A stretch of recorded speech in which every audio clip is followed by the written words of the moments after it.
You're going live soon. So it's your morning, Jess? It's my morning. It's like 6 in the morning. You look good for 6 a.m. Well, I'm a very early riser, so I can tell. So we are live now? Yeah. Excellent.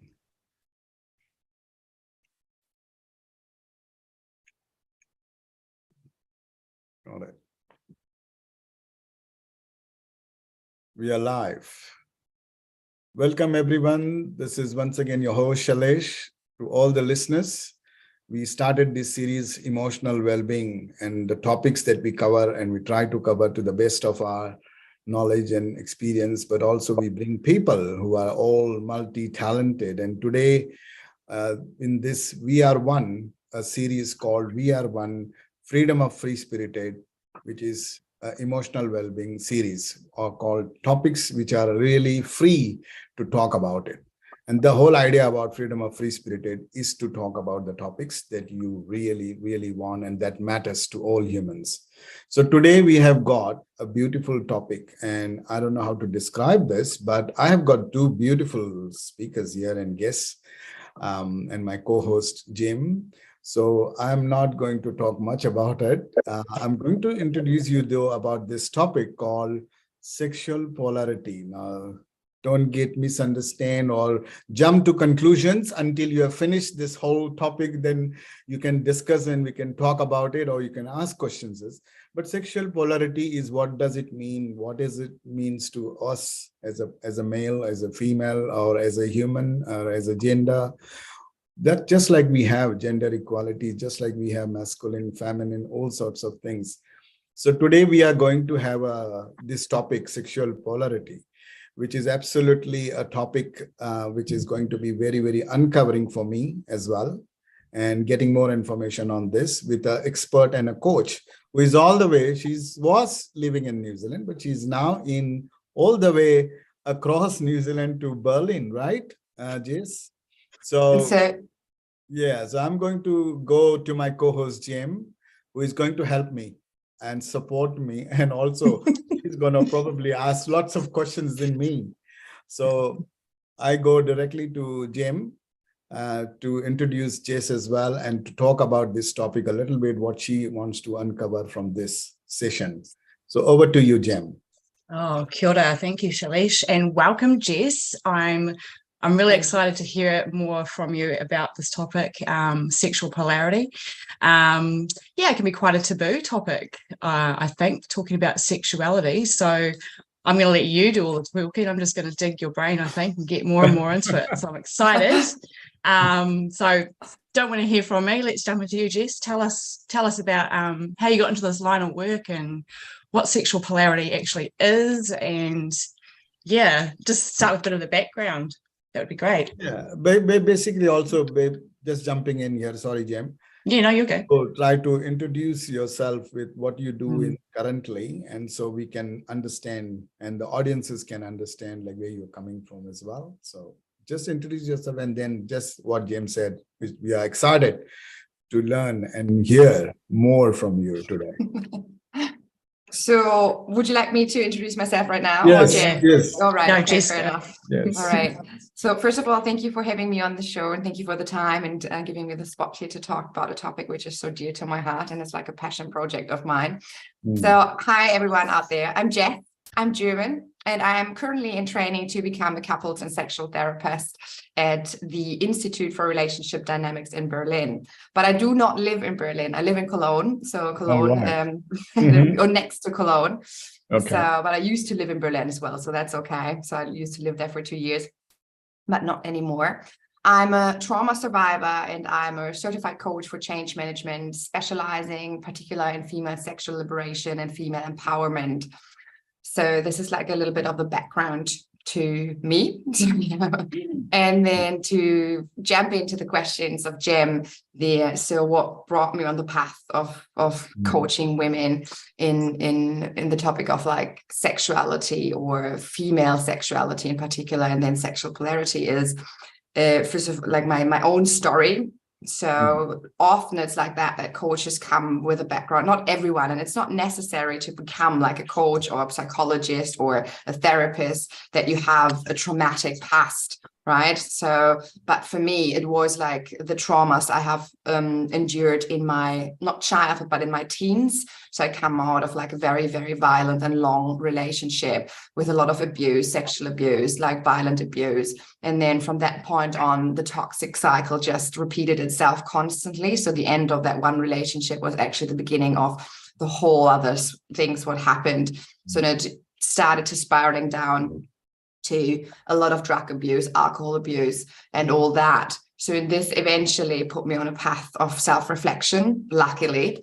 Yeah. So, and from there on, everything basically started. I became like a health and wellness coach, like a certified fitness trainer as well. I got heavily into sports, so into bodybuilding. And from there, I kind of pulled myself out of these toxic cycles by adding like personal development into it as well. So just like turning my life 360 degrees around. Until then, I started studying and started the trainings to become like a coach, and yet now like I'm on the path to become a therapist and an NLP practitioner and facilitator. And yeah, so this is a bit of the background why I actually came to this profession, if you want to say so, or this, I think like passion. It's not, I wouldn't say it's a profession, it's like a calling for me. It's like a calling. So because from a very young age, and Jim and I talked just off the camera before we started the camera about this, like about sexual energy. So I had from a very young age a lot of sexual energy, and back in the days I couldn't see that sexual energy as like something which was good, because it brought me so much pain, because I wasn't really able to really channel it the right way, how to use it, how to like you respond to it, until I finally found out that it's actually a way, like a gateway to absolute, like to super consciousness, basically, like Osho says as well, right? So, and if you know how to really channel that sexual energy, then you can use it for so much more than just the sexual act. Yeah. So, but we will dive more into that like in a bit, I think. What what was the second question you asked me there? So well, yeah, that's basically it, just how you got into the line of work and a little bit about your background. Appreciate the vulnerability, because a lot of people, I feel, would probably just kind of shut down and stay in those repeated patterns. So was there something that more to still self-reflect and stop those damaging patterns? Like, was there a trigger outside of you that got you on that line? Or was it just that decision right then and there, you'd had enough and it was time to change something? It was a very good question. And I asked myself this a lot of times as well. So because for me, it was not one particular event which made me change, because it was like a series of events which I constantly repeated. So I was very manipulative. I was very self-centered. I hurt a lot of people. So, and eventually I went on to this like festival, right? And I did like a ceremony there, and it just clicked. Like, and all the hurt, and it just got mirrored to me, like all the hurt I had like experienced, I projected onto like all my relationships, right? So, and then I hurt other people's as well, right? From my hurt, I did that. So, and it just made total sense at that point then. And I left that festival like that week of like, what is that?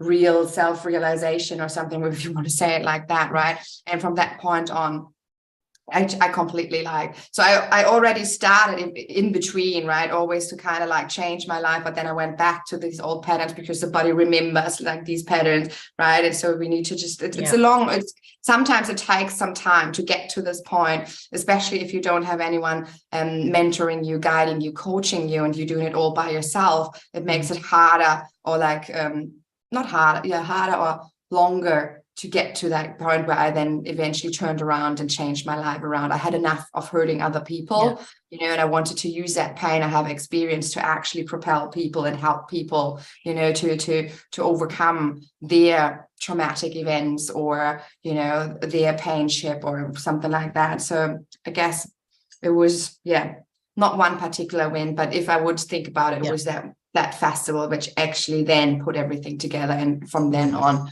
I kind of like pulled the plaque on my old self. I love that. Yeah, it's always a multi-layered journey for sure. And so was it, when you said you got into coaching, so was that specifically sexual coaching, or was it just coaching in general, but you were drawn and pulled to this line of work?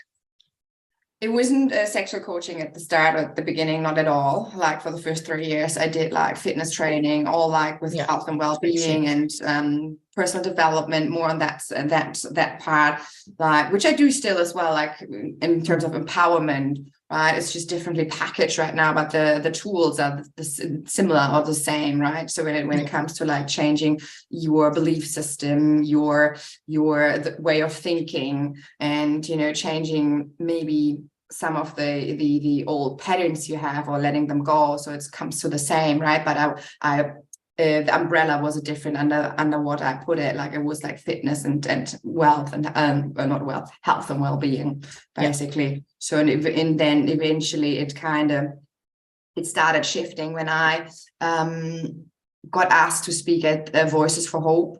So, and I did a course on public speaking, Toastmasters, and that was like a pivotal point as well when I started that course, because I had a very good coach. He once, when I wrote a speech and spoke, he said, well, I can hear there's so much more to this story, because it was a very personal story, and I made it kind of humorous and funny. I didn't go really into the details, because at that point I had never talked about my story or what happened to me, never ever, right? So it was that was my first step out of like keeping that a secret, right, and keeping it bottled up inside of me. So that's where that sexual healing journey started, I would say, with that course. And he gave the first kind of like, or he put me on the path, I think, to like get a little bit out, because then he asked me to write like a 20-minute speech on the topic. And that was the very first time I ever in my whole life like actually went into myself and talked on the paper about things which I have never talked about. And that process took me, I don't know how long, it took ages for me to write this, because every single time I went into like my subconscious and brought these events back up, I got very sick. So I have very highly somatic responses within my body. So when I think, so my body has saved up those traumas. So, and when I think about them, it's better now. So my body gets constantly in that same state where I feel sickness and nausea. So but so that brought me then on the path of sexual healing and female empowerment and all that that energy work as well, like the shifting that energy.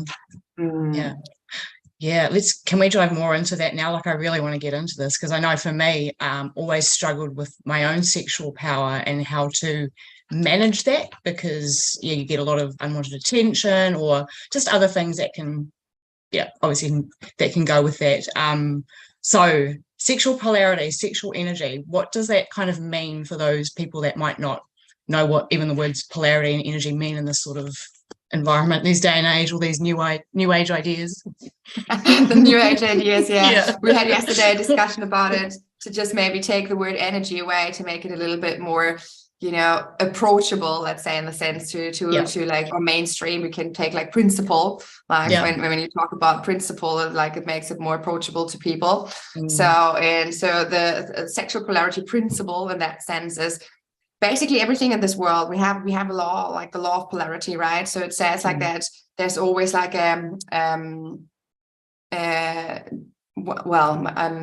what's the word for it? So if you say it's like dark and light, right, sick and health, love and hate. So these are like polarities, right? So our world exists the way, like with this polarity, like this law of polarity. So as well, we have like female and male energy. So what people sometimes get confused with or mixed up with, that female and male energy doesn't have anything to do with gender or, the actual female or male, so it's not necessarily said because you're a man you have more male energy, and just because you're female you have more female energy, because all of us have both energies within us. So we need both of these to make the world go round. So basically, in the sense of like, if we talk about worldly things, the polarity law. But if we come back to the principle of energies, then so it brings us into balance, right? So in these days, so you can see that a lot of people are stressed, right? So, or depressed. We have nearly like an epidemic of depression, I would say, where people like get mental health illnesses and all that kind of stuff. And a lot of this has to do with like the imbalance we feel within ourselves, right? And we don't know, we have lost, this innate, this primal instinct of ours to really tune in and get the balance back. But I think I'm going a bit off, like a bit further here, right? No, it's great. Explain what it is. So basically, female and male, the principle of female and male energy is that, like you have these different poles within you, and if these poles are like either to the one side or to the other side, then you're just kind of like not in balance. So that's it.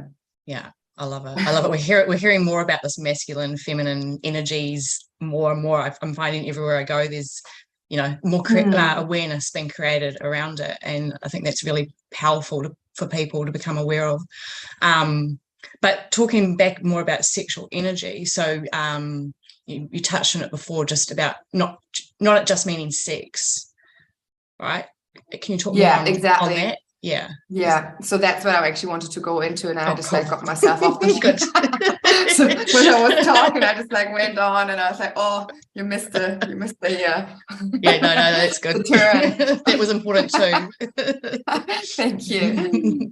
So basically, sexual polarity. So it's not just like important in terms of like sex, and here's like, I find it really important what Shailesh said at the beginning. So just keep an open mind when you listen to that, because people hear the word sex, sexual, and they have already this narrative or this story or that picture, or having like a connotation with it, right? Where it's all about like getting naked and having basically the act of like sleeping together, or if you want to say coitus as well. I love this word, this English word. So, but it's not. It's not. But because sexual polarity means that you like drawn to things, right? If there's like a sexual polarity, like you can take that sexual polarity away from people, and you can put it onto like, for example, places, right? If you go to a place like Samoa, you come out of the plane, you smell like the air like full of like, right, you smell the right fruits, like you have the wind like go through the breathe through your hair, you smell the ocean. It's really nice. It's kind of like giving you this like exciting spark. So that's like a female essence there, right? Because the female essence is like about being and feeling and creating and all that kind of stuff. So when you come to a city like New York, for example, so when you land in New York is like very, very like straightforward, basically to the point. When you see the people there running through the streets, they always have a mission and they're on the go, right? So if you take these two things, so you can see that there's principle of polarity, right, fits with everywhere in our world. So it just doesn't have that necessarily to do with sex. It has to do with like how, when we can bring it back to like people, how people not just work together, but how they coexist wouldn't be the right word, how relationships are actually can work more harmonic, I would say. Or so you need this polarity, because it's like magnetic poles, right? If you both in the same energy, like say you both at like in your masculine energy, so you're gonna repel from each other, right? You just kind of like, so you're just gonna don't want to be together, or you just bang heads, or you just be very explosive. Sometimes that's necessary to get like things done together and stuff. So it's not always bad to be in the same energy, right? But if we constantly in that same pole, so things just go south. If we constantly in that female together in that female energy, we just like, we want to be together, but then we're not getting things done, and we just like, overwhelmed but maybe by each other as well. So that's what I mean. So it's not just like, it's not just important in order to have sexual attraction, but it's important to have a healthy, steady bond with each other, like which is balanced, right? Where you go with like a wave in your relationship, right? Or like you flow like the water, you could say, as an analogy here, like a metaphor. So does that make sense? Yeah, that's beautiful. Exactly right. And what the image that I have in my mind is like when you're trying to put two magnets together and, you know, they won't stick right. They keep diverting off, and I can see that. And I actually want to know more about how blockages in sexual energy show up in your life. Like we've touched on relationships, we've touched on depression a bit, but I guess maybe if you've got some specific examples that you might have either seen in your own life or with other people you've worked with.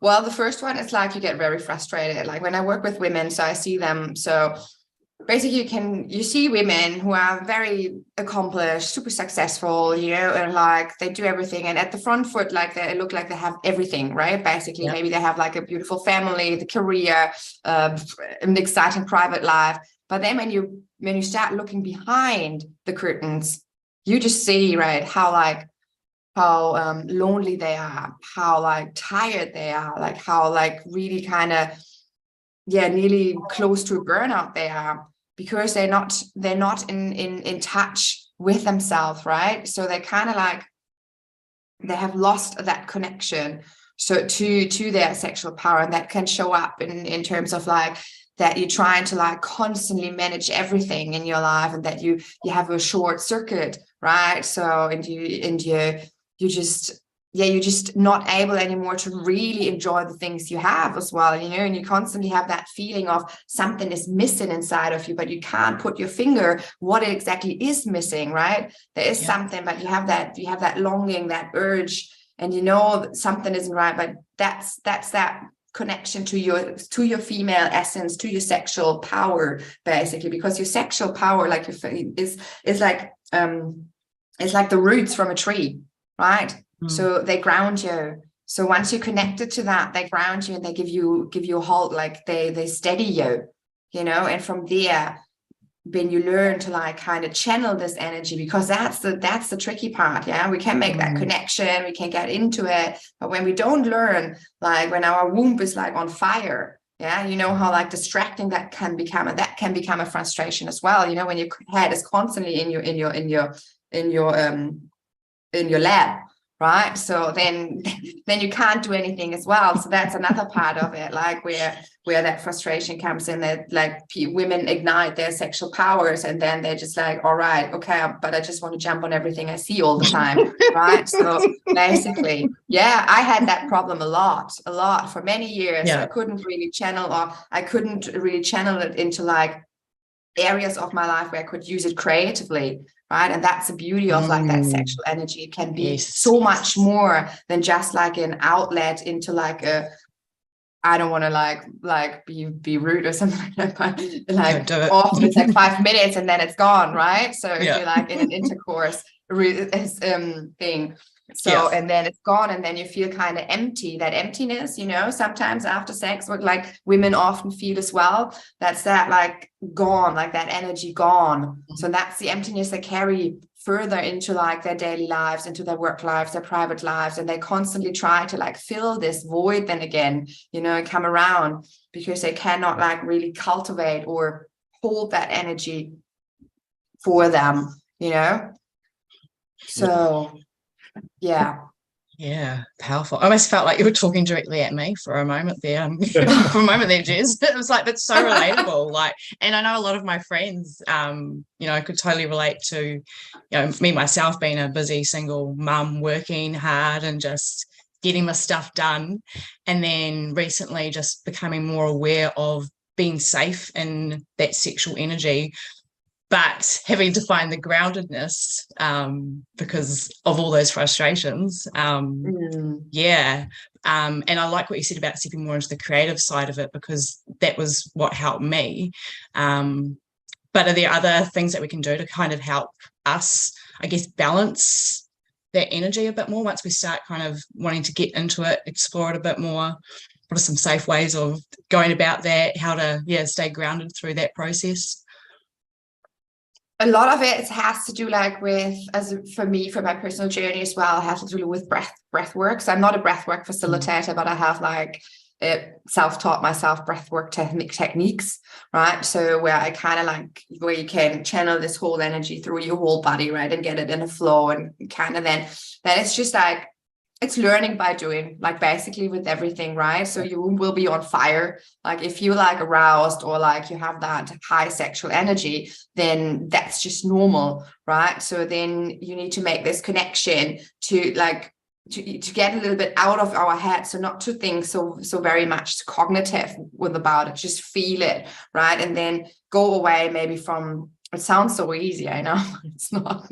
I know, because I have experiences myself for many years, so I know it's not that easy to go away from like pictures, visuals, or constantly feeling attracted to everyone out there, right? And in that sense, and being like, oh my God, you know, constantly on fire like this.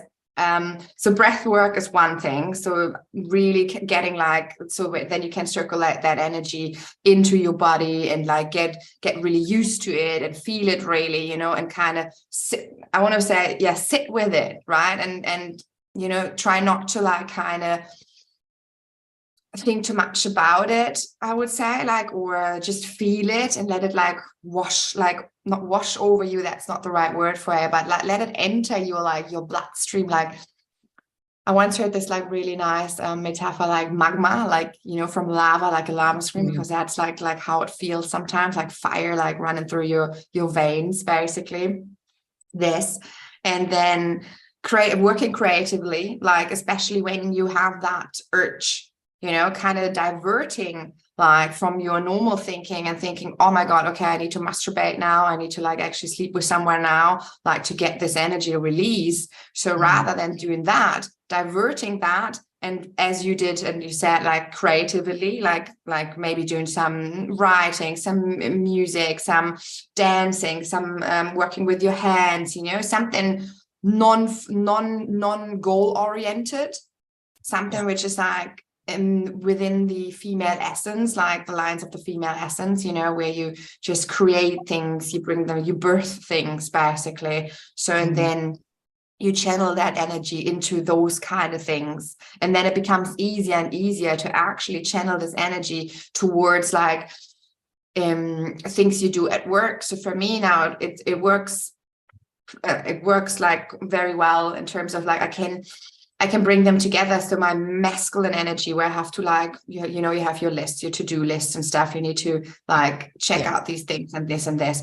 But then you are in your male essence, right? But when you bring in that sexual energy into that, into these things, so there you bring a part of like that female essence in, right? That, so then it works together. And that's when basically, I don't want to say this phrase, but it just fits, magic happens. Right?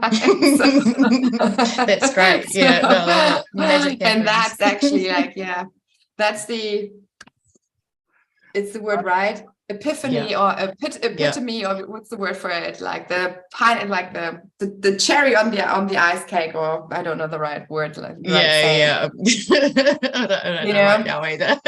I'm still stuck on magic happens.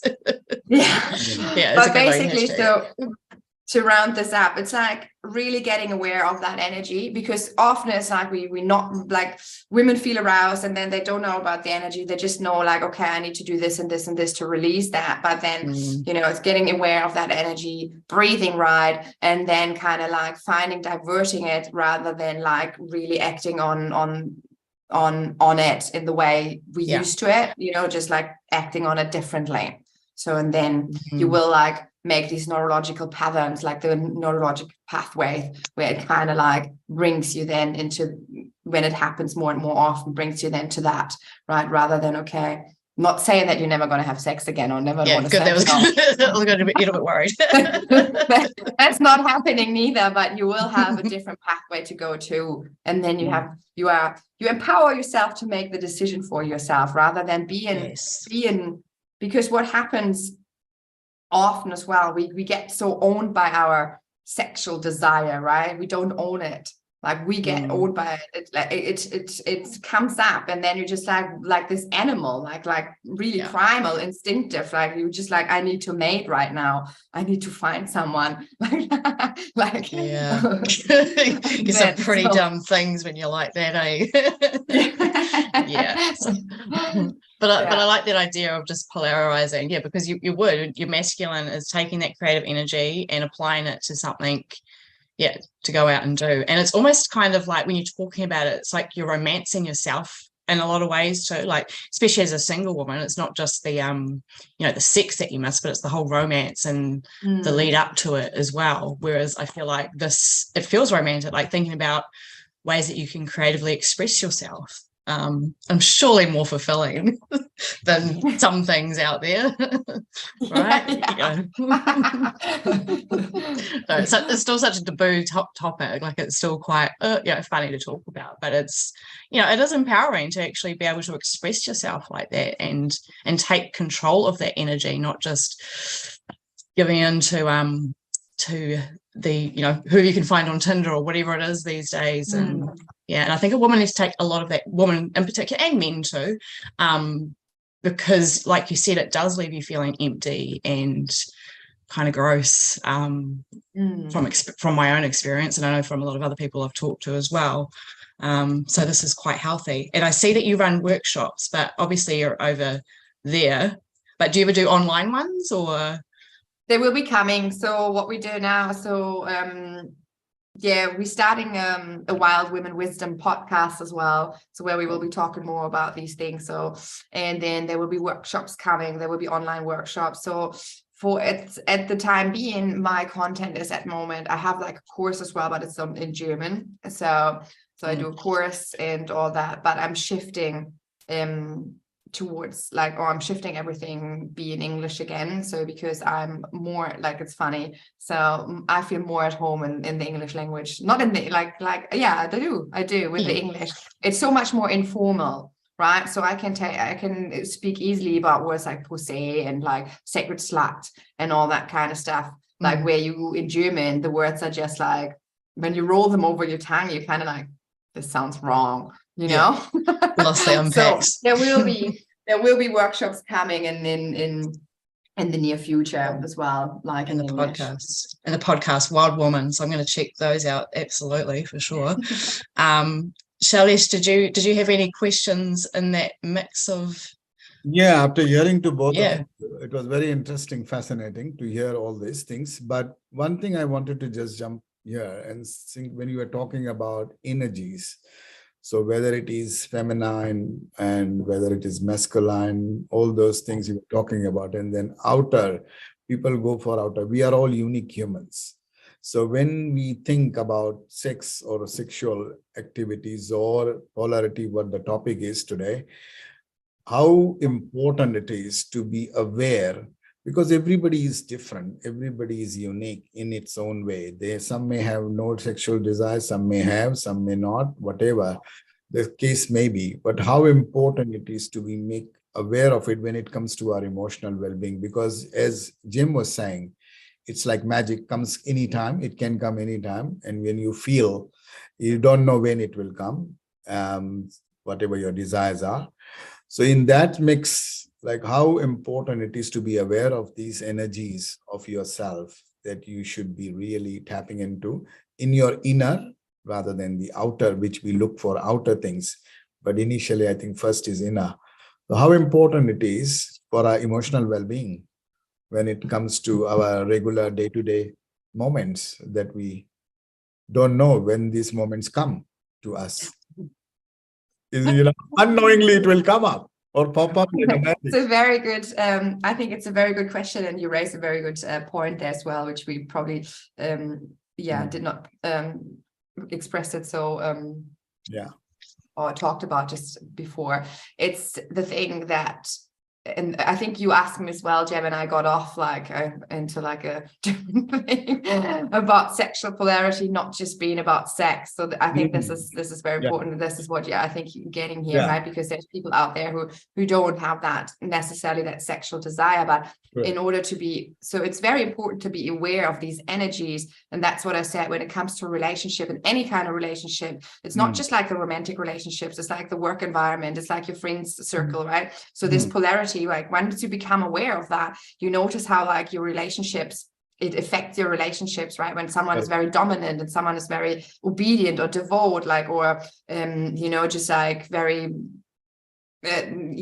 so how the dynamics shift within those relationships, right? So as well, so when you take the work environment, where I work with this as well, so when you go into like discussions like payment discussion, or how you do say the word, like or promotion discussions or something like that. So when you're aware that you have like a female or a male energy, you can actually like get into your male essence, right, before you have those important discussions or this important meetings, where you go into, so you can have like a more informed, like a more like, I don't want to say aggressive, but a different state, like a more dominant state, a more like stronger state, a more what would be a good adjective as well? Assertive, not assertive. Just I like confident, right, in your abilities. Confident, that's the word, exactly. More confident. Not demeanor, like like a confident. But you know what I mean, like a confident state of yourself. You just hold yourself differently. So to bring it back, it's so important for our emotional well-being to know this. And I think it needs to be talked way more in terms of relationships about that polarity, so that people get on with each other much, much better, and like get to know each other on a different kind of level, and know, all right, so my partner or my friend is in a bit more in a female essence, or in her male essence. So, and then we know what the other person maybe needs, or where the boundaries are, and all that kind of stuff. So we can flow much, much easier with each other when we become aware of that concept, So just even like diving in a little bit of it, you don't need to do like a fully deep dive, but just like maybe the principles or the concept of it, or the actual attributes of like every of the female and the male essence. And then you will know how your perception during your day already shifts, and you look at things differently as well, and you make a different sense of things. So yeah, because as per my seeking experience, that there is a constant change happening inside us and outside us, and we, as you said, touched on the relationship. This is exactly what I was trying to get there. So my energy would be different to my partner's energy, and that energy would be different, and we may be different, but the magnetic, which you were talking about at the start, that there's attraction or there's a magnet, that's where that happens. Otherwise it's one side only, then it's good, but it's not really what you want, or each time it's not the same. So it becomes difficult for a relationship to evolve or to develop when two different things are going. So, in that regard, like that's where the emotional well-being kicks in. And then not happily, as we always like to be happily married after, it doesn't happen then. But what matters to me is more question is like every single moment we have these changes to face. And every single moment, our emotional well-being is checked in by these changes. And to deal with this, particularly with the sexual polarity, which is just like your needs, like your food that you eat or drink, it's the same thing. It's not something, but it's made a taboo, as Jim said. It's unfortunately, topics like that are made unnecessarily taboo when it is the basic needs of a human being. So how do you see that when the audience is to tell us like why we want to make it aware ourselves, why it's important for our relationship, and why really it matters, this topic, for every single thing that we do? How do you why it really matters is like because, so if you go with statistics and see that like in Germany, it's like 60% of all marriages are getting divorced, right? Mhm. So this is like why it matters so much, right? That sexual polarity, that well, obviously it's a bit more complex than just breaking it down to like that concept of female and male energies, right? The humans are very complex beings, but understanding it has something to do with understanding like your partner, right, in your relationship. So that's where it starts. So, and sex in itself, I don't know why it ever has become a taboo topic, because that's the way we made, right? This is how our the world basically survives, because of procreation, right? So that people like, otherwise, like, and everyone does it, and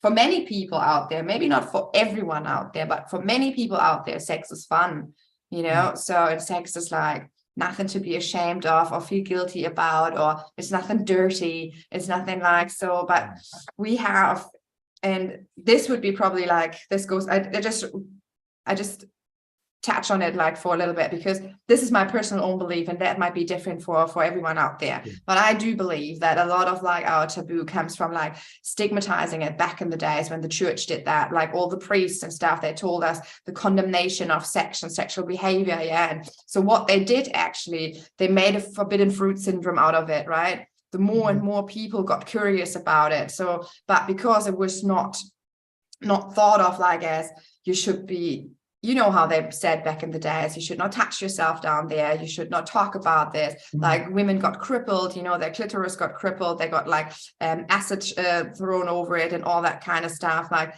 it has been taken, our like sexual organs have been taken out of like the biological books and all that thing. So this is where the topic sex, right, became a taboo topic back in those days, when we got burned for our sexual, like when men were attracted to us, right? And they said we, like, women are like these evil things because they couldn't stand away from our attraction. So especially the Catholic Church made a whole thing of it. But this goes into like evolutionary biology and all that kind of stuff. But you know, that's just to answer the question. So where you said like why it has become taboo or why it is taboo. So that's the one of the reasons why, and why we carry, especially women, so much shame still in our DNA, because it came from like but our ancestors, right, which had to endure all this, and we still carry that collective shame around it. You know, so women, a lot of women don't masturbate. They have never touched their vagina. They have never seen their pussy down there. They have never really looked inside it, right? Where men carry like their thing all the time, like outside, and they see this every single day, right? So, and it's just normal. Yeah, it's just normal for them to like have it in their hand, hold it, and know about it, and you know, all that kind of stuff. But women have always taught, no, don't touch it. No, that's bad. Don't do this, right? From a very young age. So this comes all into this, right, into that taboo thing. And so because it's a primal urge to procreate, but also like it's fun and stuff. So when that doesn't really work, there comes a lot of frustration, you know. So that's really the disconnect a lot of women have, because it has become a taboo topic, have this, I want to say, this brick wall in their head around everything, like when it comes to like when they just hear sex, sexual energy and all that kind of stuff, because they feel so much shame and guilt. So they can't make this connection, you know, and they can't make sense of it, or it's hard for them to use it in the sense, or think about it in the sense we just talked about it, right? That we can let it go into like creative outlets as well, like Jem does, yeah, or like other women do as well, to like really channel this energy and bring it into other things. So yeah, I think that's to round it around. You blew my mind with that bit about, you know, men have always got it or touching it or looking at it, and it's, yeah, I never even thought about it like that. That makes sense, right? Yeah. Wow. Sorry, that was mind-blowing. Sorry, continue on, Shelley. Yeah, no, that's the perspective of what she has touched on, which is very real. Like that's the reality. That's what people don't like to talk about, the realities. They like to hide themselves or put a mask on it.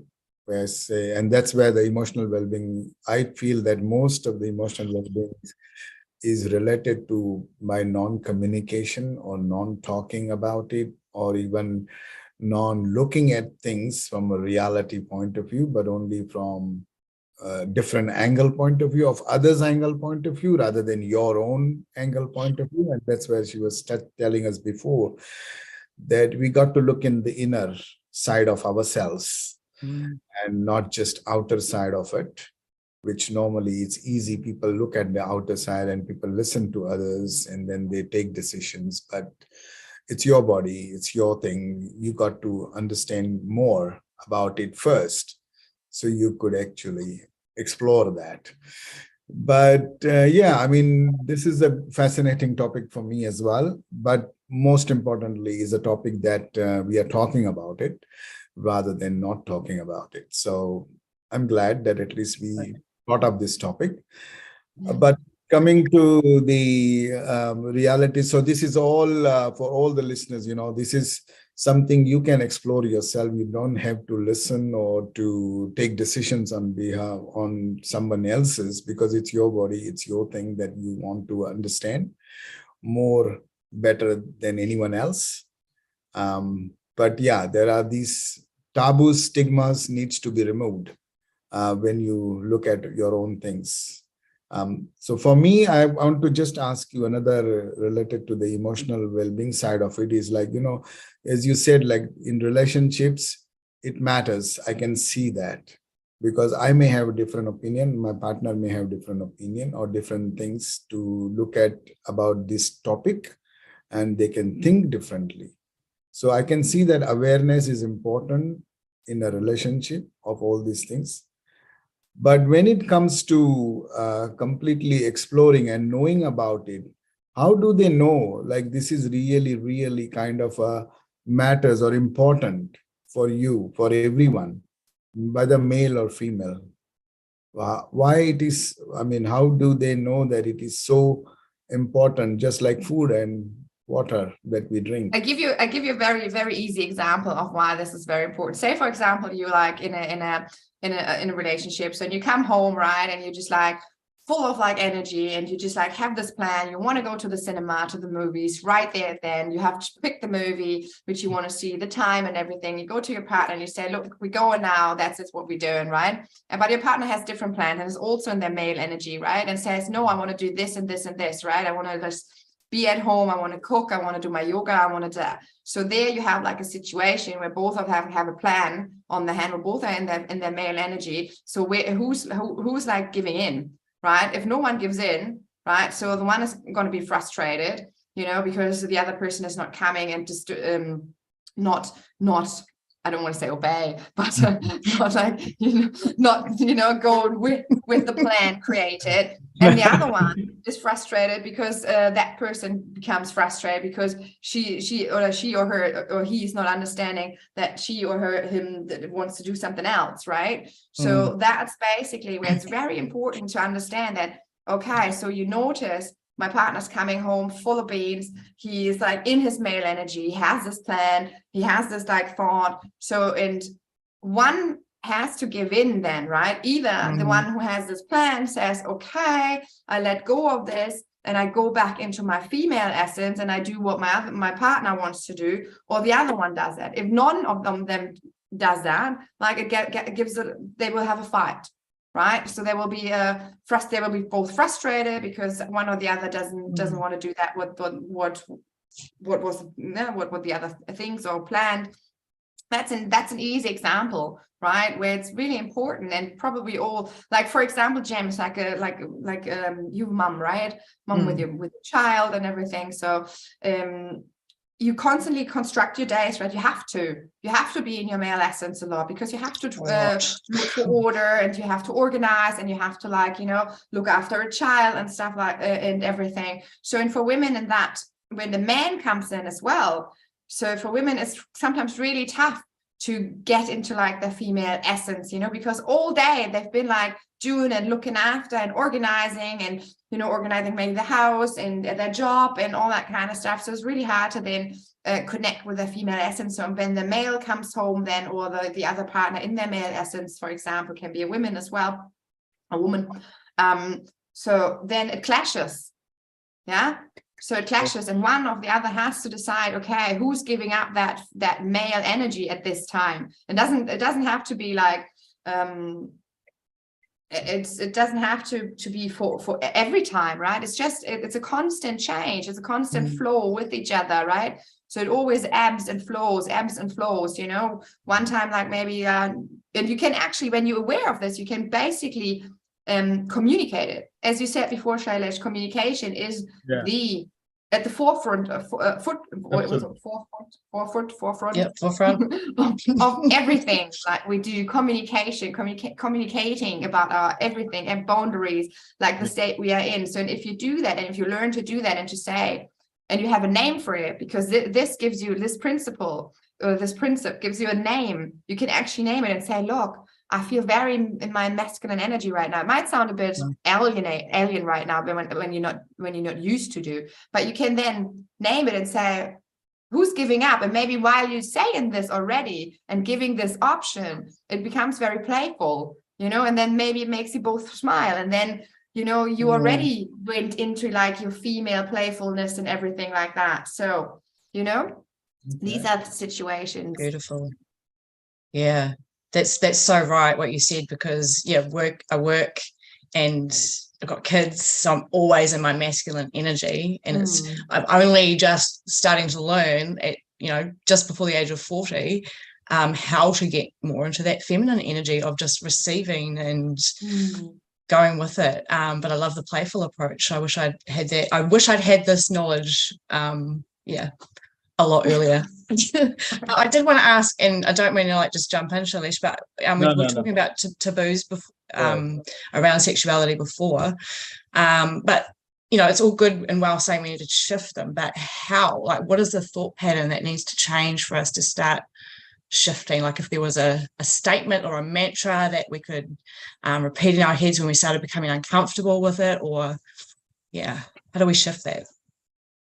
You mean that sex doesn't become taboo anymore, like everything around sex? But be more comfortable and that. Well, people, but let's say, like, we talk about women here in particular, like women have to become more comfortable to like be sexual beings and know, like, they obviously, like, they birth children like kids and all that kind. They're obviously sexual beings, right? But they need to like become more okay with being a sexual being, right? We need to like collectively let go of like that shame and that fear which we have been carrying on for like decades, or like not periods of times, and like, you know, from the past.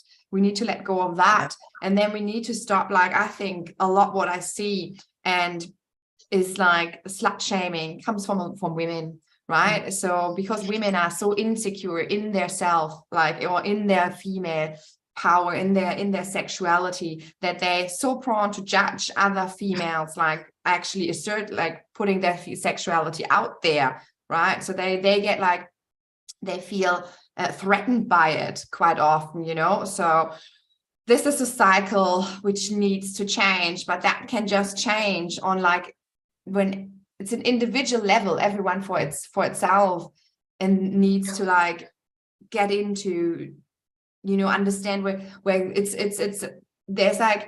there's this one part of our like ancestor, like DNS, or the imprinted left on us, but then there's also everyone like you and I, you know, we have different stories, different backgrounds, different traumas, different sexual experiences, right? The way we've been brought up, different beliefs and all that kind of stuff. So it's for each and every individual to get into themselves and have a conversation, or look within, I would say, not even a conversation, but have a look within. Okay, what is actually holding me back to be more sexual, or to like live my sexuality, to like, you know, shine a light on it, or just enjoy it, or just like, you know, follow my desires, or all that kind of stuff. So what is holding me back? What is actually the problem? So sometimes if it's like traumatic, or might need like a psychologist, a therapist, a coach, or whatever, in terms of getting through this. Sometimes it's just a matter of like letting go of like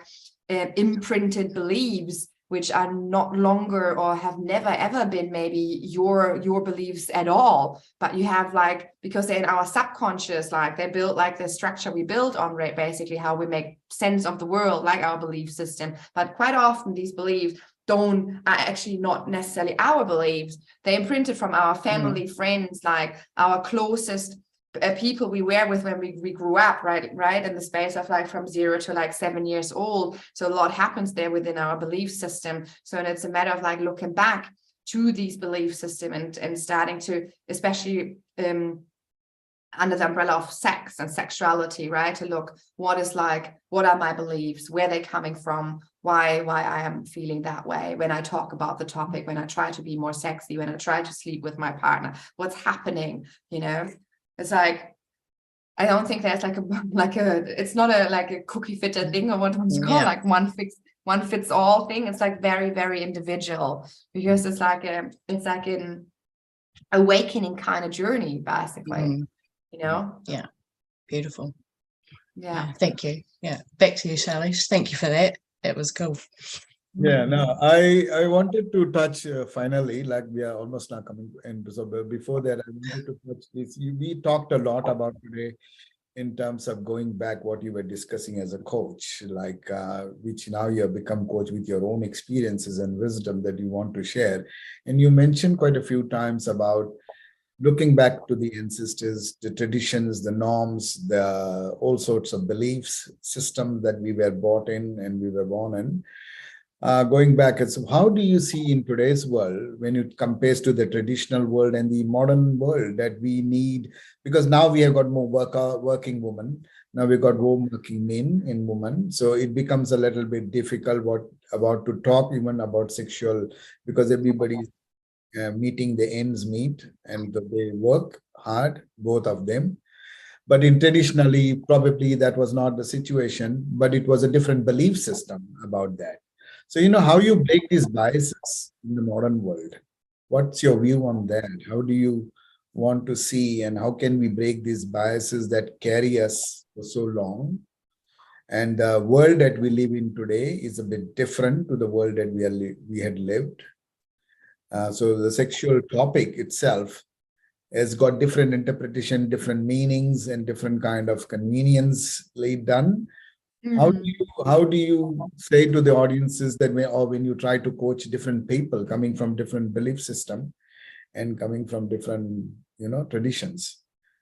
What's your... That's like, as I said before as well with Jim, like it's a very individual kind of thing, right? So there's something you brought up right now. It's very important to maybe like keep in mind as well, that it's in our Western world where we have this like certain view onto sex, right? There's other like cultures out there, like many cultures where polyamory is normal, right? For example, where female sexuality is not frowned upon, like, or not looked at like, oh my God, like look at her, she's like very out there or something like that. There's just normal when they take like in a lot of African cultures, or like the Chinese as well, there's like a culture as well within them, they polyamorous, right? So and all that kind of stuff. So bringing it back to your question right now, it's again, it's looking within and looking for yourself. So what are your beliefs? What's your cultural imprint, your cultural footprint, basically, onto your beliefs? Where are you coming from?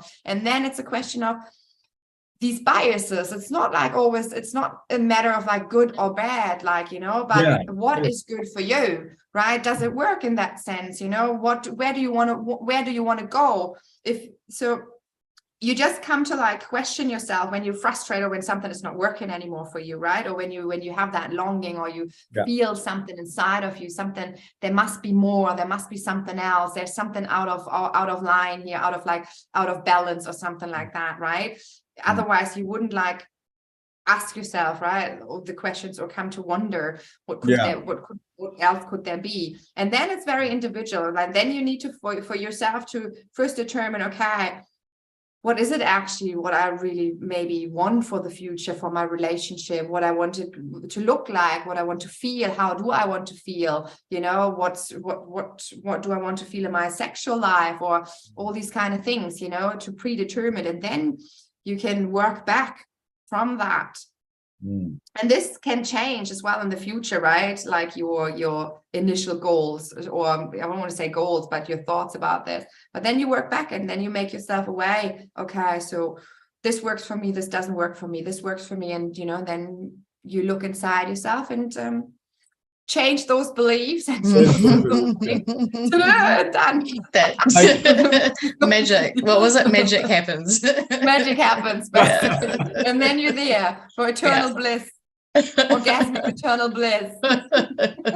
And we can all thank Jess Kugler. No, yourself. It's all about, like, you know, it's some people give impulses, right? But the work is actually, no one can take the work from you. I cannot, like, I can maybe hold your hand, but this is all, right? I cannot do it for you, for anyone. I can just maybe guide someone or be there with someone, you know, and then, but we all are the experts for ourselves. You have everything what you need for yourself within yourself, you know, so, and that's a matter of, that's bringing it back for your emotional well-being, always looking inside and hearing inside, you know. That's the mantra. I think. Yeah. Oh, wow. That was awesome. I've had so many just moments tonight. I really enjoyed chatting with you. I hope we can talk again at some point, but yeah, I'll leave it to Shailesh to wrap us up, but I enjoyed that. Thank you, Jess. Yeah, no, very well said in the end. Like, what matters to our emotional, this is all about emotional well-being, and looking inside or looking innerly, individually. Everybody has got different uniqueness, so we cannot say you do this and you do that. It's, you have to do it. And that's what I take it from here, as a strong message to all the listeners and the audiences who are listening. Probably just don't think these are biases, or just look, as Jess said, to look in your own cultures and traditions. But before that, you are still an individual first, rather than labeling yourself as culture or labeling yourself as a identity or labels. Before that, you are a human, which you come with all these incredible, you know, feelings and incredible setup in your body and mind. So look into that inner self before you, you know, say that this is not a topic I want to talk, or this is not something I want to discuss. I mean, the more you talk, the more you communicate, the more you get knowledge. That's what I feel.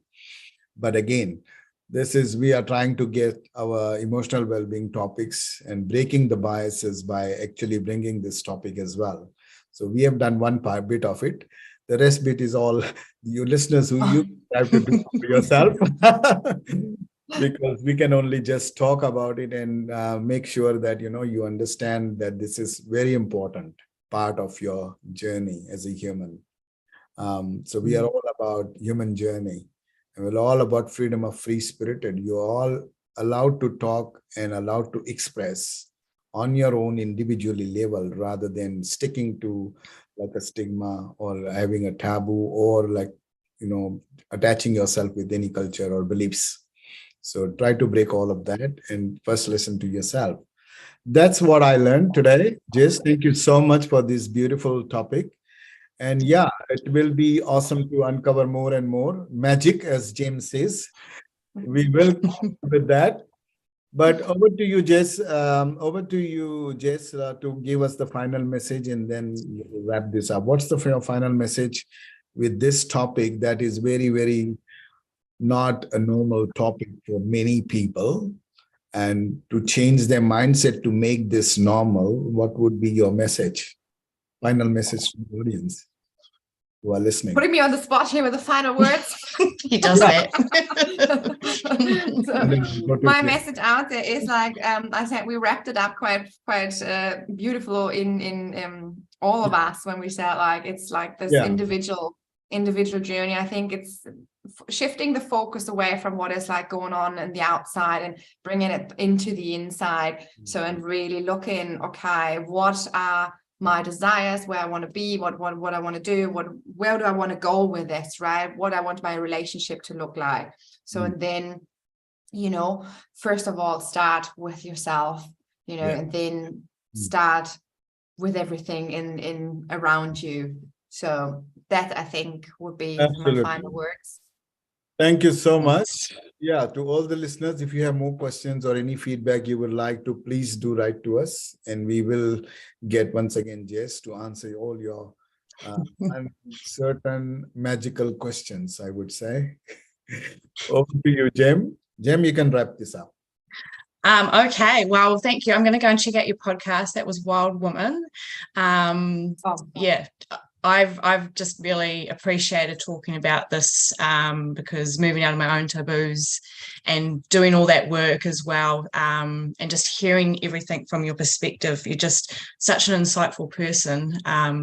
So I really enjoyed meeting you tonight and getting to hear more about this topic. And I hope to have more conversations with not only you, but some of my woman friends as well about this, to hear, sort of what their own struggles are. Because I think you're right, the more we start talking about this stuff, the more natural it becomes, normalized, right? So, yeah, thank you very much, Jess. Yeah, I feel very blessed.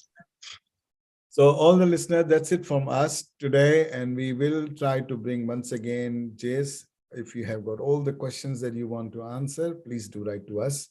And thank you once again, Jess, for your beautiful insights about this topic, which gives us absolutely, we have broken the bias by at least starting the topic, and we might uncover more in detail in the future if we need to, but that's all for now. Goodbye, everyone. Thank you so much. Thank you. Thank you so much.